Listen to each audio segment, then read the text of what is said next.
Your mind is a frequency domain, not a space-time domain, but it intimately interacts with the space-time domain via forward and inverse Fourier transforms and so inherits a temporal and contingent aspect from the linked physical domain. The mind must be able to interface with space-time in order to control a body in space-time. We can talk of this situation in terms of the Pythagorean triangle. Imagine the hypotenuse of the triangle as a unified mental signal, and the other two sides of the triangle as the separate space and time signals, respectively. So, the mind inhabits the hypotenuse domain, so to speak, but looks out at and understands the separate space and time signals, which are integral to its own definition and operations. It's all a question of mathematical perspective. We might interpret the square on the hypotenuse equals the sum of the squares of the other two sides, as the square of the mental signal equals the sum of the square of the physical time signal and the square of the physical space signal, key. The Pythagorean triangle is essential to our reality. Our reality could not exist without it. Think of any radius in a circle. With 4 exceptions, every radius can serve as the hypotenuse of a Pythagorean triangle. What are the 4 exceptions? They are the axial radii. Because they are vertical or horizontal, they cannot be hypotenuses. They make no angle relative to the vertical or horizontal because they are the vertical or horizontal. You simply cannot make a Pythagorean triangle out of them where they are hypotenuses. The axial radii relate to the basis source domain.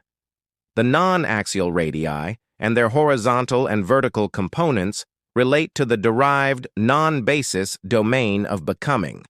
The horizontal and vertical components are responsible for space and time. Isn't it such an elegant system? It's all in the math. It is no mistake that science is wholly reliant on mathematics, the ultimate rational source subject. Yet science regards mathematics as man-made, invented, abstract, and unreal. It regards the ludus as real and the source as unreal, when in fact it's the exact opposite way around.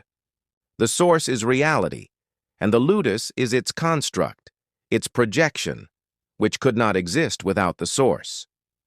According to science, reality has no source code, and it leapt into existence out of non-existence, for no reason, by random accident and random action.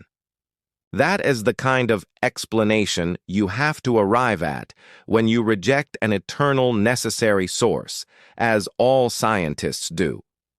The ludus, the physical cosmos, game world, is a 6-dimensional holographic projection from a cosmic mind, a dimensionless singularity. It has no reality without that underlying mind which preceded, caused, and created it. First there was the pure code, universalism. Then came the game initialization, particularization via space and time, the Big Bang. Space, time, and matter came into being via ontological Fourier mathematics, whereby a frequency domain of mind generated a space-time domain of matter. In fact, the source, eternal and necessary being, generated a projection, temporal and contingent becoming, and that projection has a temporal and contingent mental signal and a temporal and contingent material signal, and they are constantly interacting with each other, allowing minds to control bodies in space-time. Our base mind never changes. It cannot change. Our projected mind, by contrast, is always changing as it reacts to the changing world it finds itself in. The ludus is exactly the same as a dream world. Think about it. You go to sleep and you dream. But exactly when do you start to dream? A dream begins the moment you create the dream world, into which you then place avatars of yourself and others. You do not create this dream world out of anything material. You literally create it via the operations of your mind, via your own thoughts. Your dream world comprises not a single physical thing, although everything in it seems realistically and convincingly physical.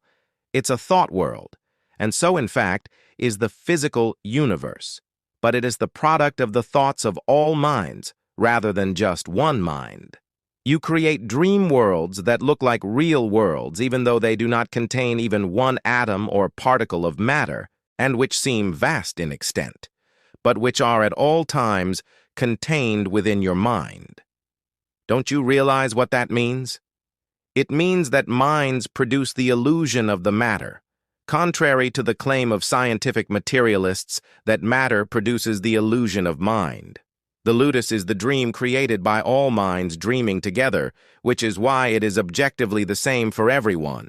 Individual dreams are subjective. You alone can see your dreams. The collective dream is objective. Everyone can see it. The collective dream of physical reality is just a much more mathematically complicated version of an individual dream, which no one regards as physically real. In your own dreams, the only mind involved with them is your own, which is why they are so responsive and changeable. In the collective dream, every other mind is involved, which is exactly why the physical world seems so unresponsive and hard to change. You are literally up against every other mind in existence. It's therefore enormously stable and resistant. Think of it this way.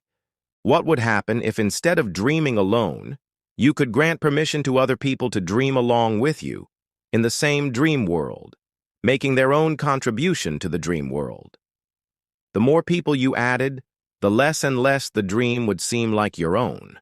If you added every other mind in existence, you would arrive at nothing other than the collective dream, the ludus.